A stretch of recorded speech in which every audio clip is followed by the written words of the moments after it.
Part 1. Complete these conversations.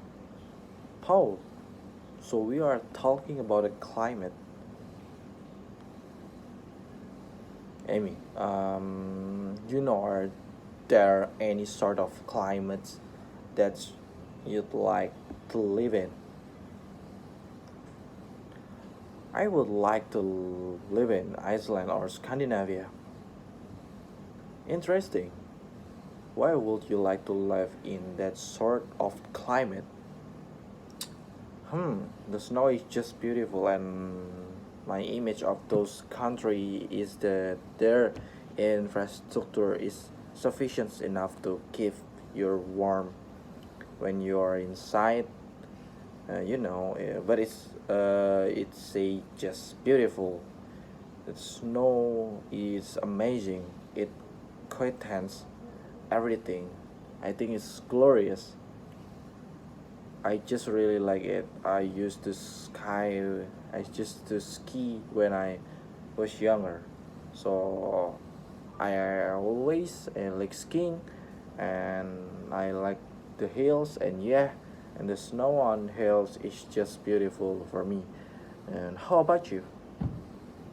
Well, I love snow too, but I don't like it when I get so slushy and sloppy. And your feet are freezing. I think the ideal snow is really appealing. I'm not sure about living in it.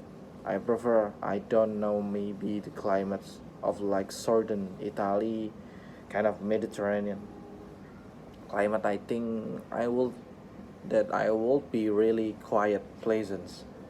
You know, not too hot, but the sea. Although, yeah, in the summer it doesn't get hot, but I don't think it is the humidity.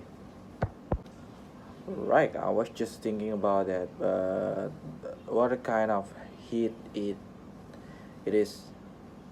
Is it a dry heat? I think it's drier heat. Yeah, yeah. Whereas the heat, obviously, we get here in a variable at the times, right? Yeah, it's really bad. Yeah. So what's the highest temperature? What is the range of the temperature in the southern Italy? What a kind of climate do you know? Not sure. I guess maybe at this time of year started getting up toward the 20 degrees Celsius. That's nice. And then I think it does, places like Sicily. I think it does get pretty hot. Probably like a hike, um, 30 second. Yeah, yeah. And I think that winter are probably quite mild, unless you are from the north of the Italy, of course, near the mountain. Yeah, then in the south it remains kind of pretty mild. Aha, it's if it's in the map, in my image of the I've never been to Italy, so I don't know. I have been to the south of France, and I it got really hot. That was a nice temperature. It was a dry, and yeah, the nighttime wasn't too hot either. It was a really nice during the day. That was a nice climate, I think.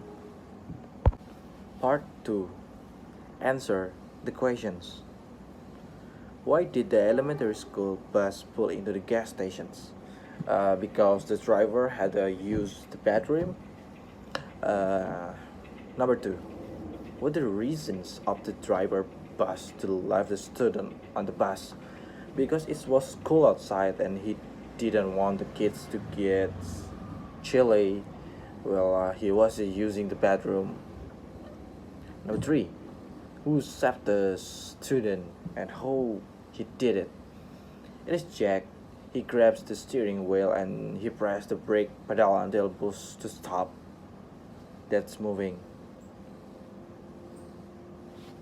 Number 4. Why did student be- begin yelling and screaming on the bus? Because they so panic with the situations. Number five, retell the story using your own word.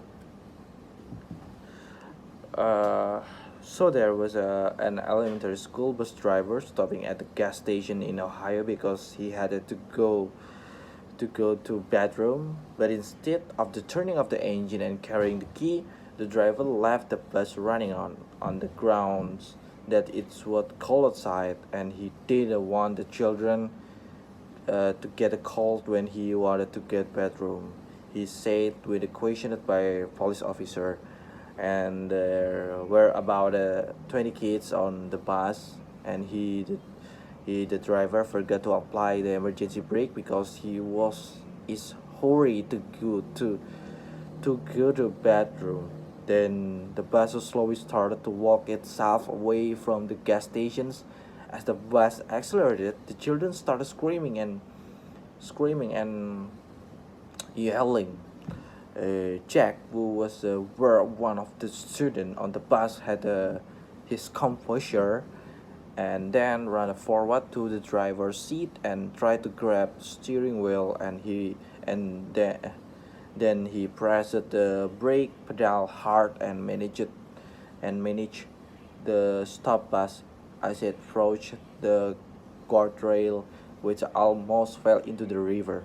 Jack pulled the ignitions of the bus power. After the police arrived on the scene, they were amazed at Jack, and he was a hero. Then, and the police hoped no, he would be police officer.